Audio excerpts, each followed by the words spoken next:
Hey talkers! English is a difficult language. It can be understood through tough, thorough thought, though. Se você não entendeu muito o que essa frase significa, é nesse vídeo que você vai descobrir. Hoje a gente vai falar um pouquinho dessas palavras que a gente tem em inglês que são muito parecidas entre elas, tanto na pronúncia quanto na escrita, mas que elas podem ter significados bastante diferentes. Vamos nessa!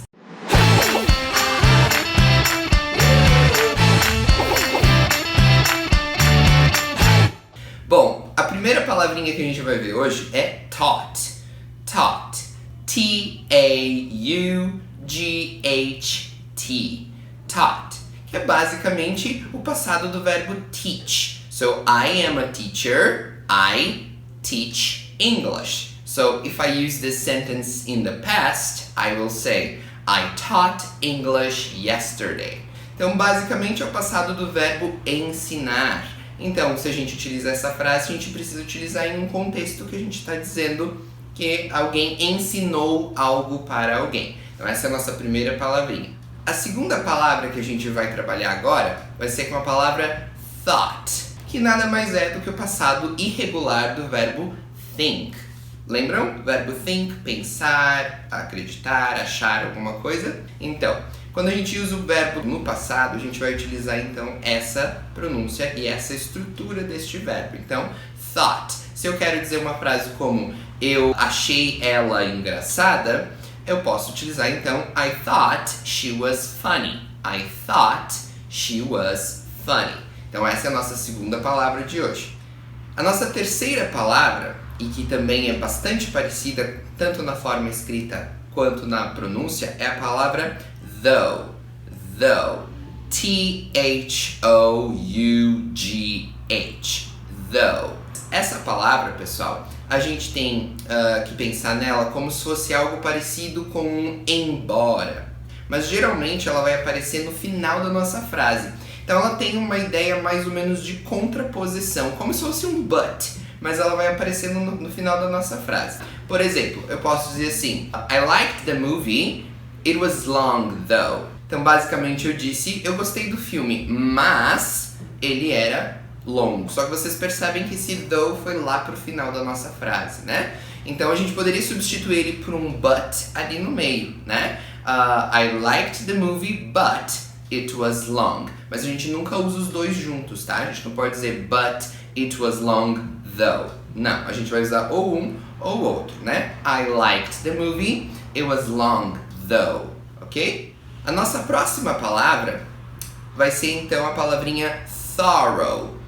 Thorough. Essa é uma palavra que a gente não costuma ouvir bastante e também não costuma utilizar bastante, porque ela tem um significado bem específico. Seria algo como minucioso, bem detalhado, né? Então a gente vai utilizar apenas em contextos que exijam esse tipo de palavra, tá? Mas basicamente, então, a ideia de thorough, como eu disse antes, é de minucioso, de algo detalhado. Por exemplo, eu posso dizer assim, the FBI had a thorough investigation about the crime. Ok? Então, basicamente, o FBI teve uma investigação minuciosa ou detalhada sobre o crime. Ok? Então, a gente vai utilizar essa palavra apenas nesses contextos. A nossa próxima palavra vai ser a palavra tough. Tough. T-O-U-G-H. A palavrinha tough, pessoal, ela significa então algo como forte, né? Algo como forte. Pode ser também utilizado como difícil. Por exemplo, na frase, eu utilizar ela com a ideia de forte. Eu posso dizer assim, you are a tough guy, keep on. Você é um cara forte, uma pessoa forte, continua. Yes? Isso são vocês estudando English, ok? You are a tough guy, keep on. Yes? Basicamente, então, nessa frase vai ter essa ideia de forte como um adjetivo, né? Mas a gente pode utilizar também com a ideia de difícil. Difícil. Yesterday, I had a tough test. Yesterday, I had a tough test. Então, basicamente, ontem eu tive um teste difícil, né? Então, a gente pode utilizar nesse sentido também. Ela é bem interessante essa palavra. E é usada bastante. Vocês vão ver bastante ela em filmes, em séries, inclusive em músicas também. Agora, as nossas últimas palavrinhas vão ser um casalzinho, né? Vai ser um grupinho de palavras. São duas que têm um significado parecido, né? E elas também têm uma pronúncia bastante parecida, apesar de uma ser um pouco mais longa do que a outra, tá? A gente está falando de through e throughout, yes? Through e throughout. Through, então, vai significar algo como através, yes? Ou de uma determinada forma. Por exemplo, eu posso dizer assim: I studied for the test through my books. Algo como através dos meus livros ou por meio dos meus livros, né? E já a ideia do throughout, que é uma palavrinha um pouquinho mais longa, mas é basicamente a mesma palavra que a gente falou, só que com um out no final. Às vezes pode ser utilizado de forma intercambiável com o through, tá? Então em alguns momentos não vai ter muito prejuízo para sentido se a gente trocar um pelo outro. Mas geralmente a ideia do throughout traz uma ideia mais de continuidade. Então algo que a gente vai ter feito ao longo de algum processo, tá? Ele foca mais então nessa duração desse processo do que necessariamente o processo em si, né? Se a gente pensar no through, a gente estaria pensando como se fosse, por exemplo, o ponto A pro B.